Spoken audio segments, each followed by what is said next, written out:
Hey guys, welcome to Dedicated. My name is Andy, and in this video I wanted to quickly show you what this oil light means when it flashes. If you're new to this channel, don't forget to subscribe.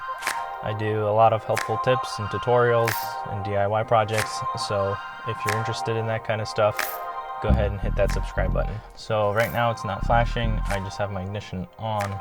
But I was driving and it's flashing, and that is because when your oil is low, it starts to either turn on or flash. I put synthetic oil, and if I don't top it off after a few thousand miles, I guess it burns through it a little bit. So this is an older car. This is on Acura TSX 2005. So a quick fix would be to top off your oil and you would be basically set. So thanks for watching. If this was helpful, give the video a thumbs up. See you later.